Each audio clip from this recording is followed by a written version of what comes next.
Some noise, please.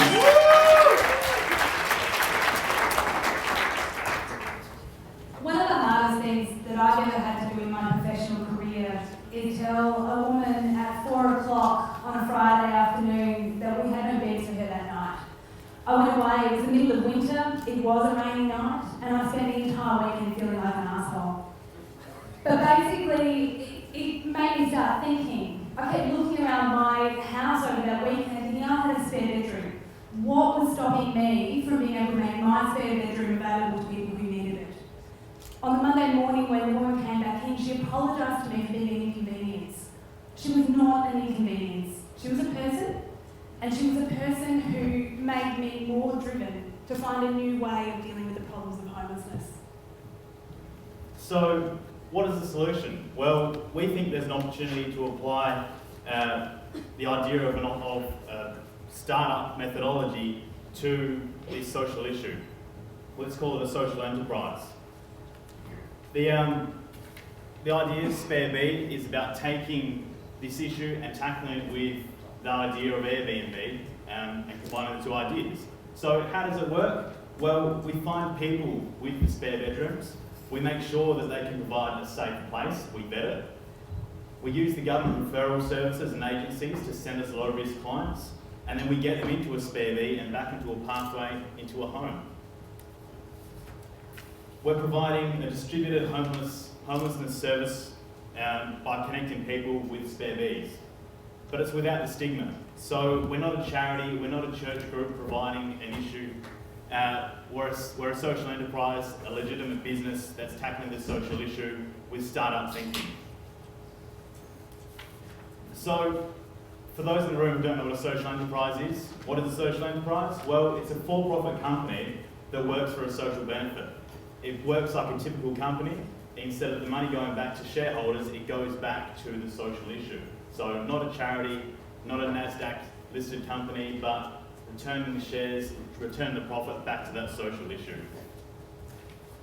Now, we're a startup weekend, so what is this thing worth?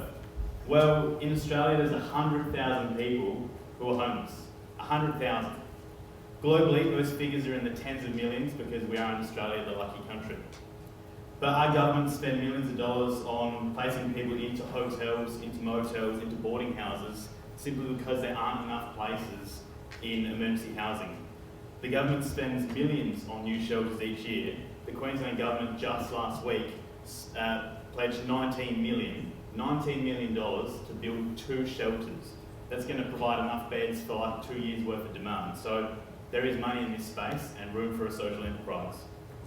In 12-13, collectively, the Australian government spent $10 billion on homelessness services. So combined, this is a big industry. On our modelling, a night in a Spare B would cost $60. This would likely be paid by government instead of sending people to a motel, a boarding house, or sending them back to the street. If the average cost of a hotel is $170 per night, this is a much cheaper solution, enabling government to be able to increase the number of beds it can provide. Our modelling would provide 50% or $30 per night of the fees to the Spare B owner to assist them with the cost of having somebody in their home and also general cost of living expenses. It would also provide 50% to Spare B so that we can provide the infrastructure we need to support people staying in other people's spare bedrooms. If we create an extra 100 beds for emergency accommodation, it would give Spare B $1.1 million in revenue, and it would give the Spare B hosts $1.1 million in potential micro businesses and to help with the cost of living. Importantly though, it would reduce the number of people on the streets by 100, and this can only expand based on the number of people who are willing to be generous and give up their homes. It's scalable. For minimum extra investment, Spare B can be extended nationwide, globally, and theoretically can continue to expand until no person is homeless based on the generosity of people just like you opening up your houses and your spare bedrooms. Is it safe? Yes. Spare B operates in a space where the majority of people who are entering the homelessness system sit. You may not be aware that the biggest factor contributing to homelessness in this country is people leaving family situations where there is domestic violence and instability in the home. So our target market is going to be the people who are reasonably low risk, likely to be women and young people who are leaving domestic violence situations.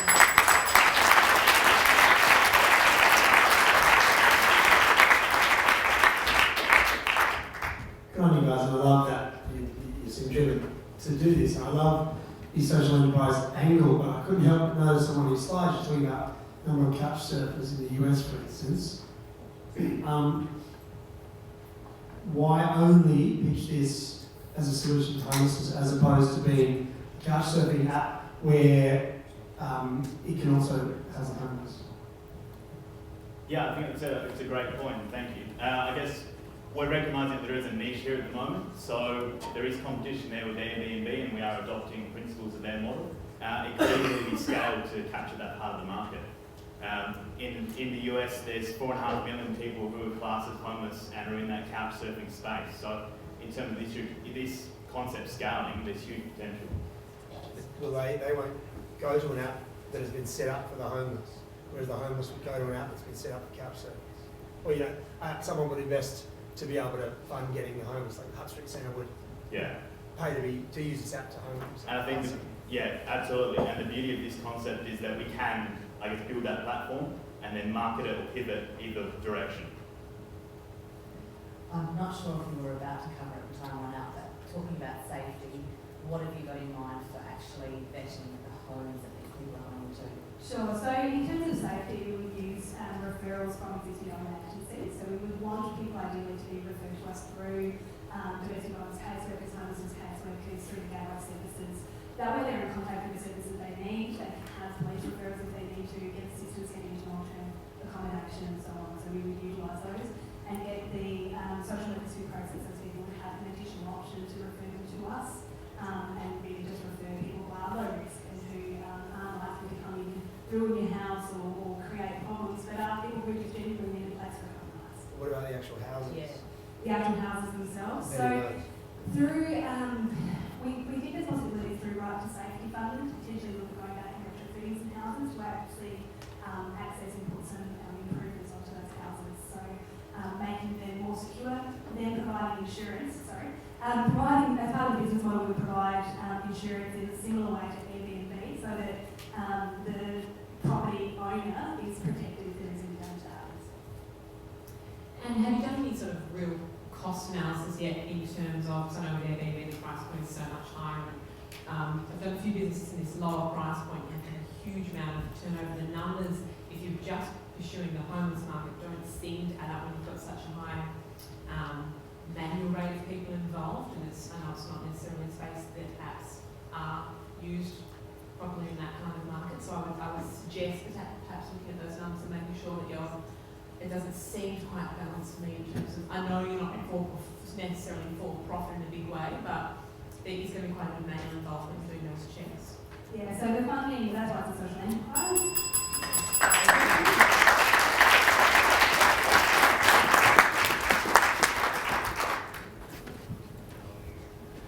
Thank you.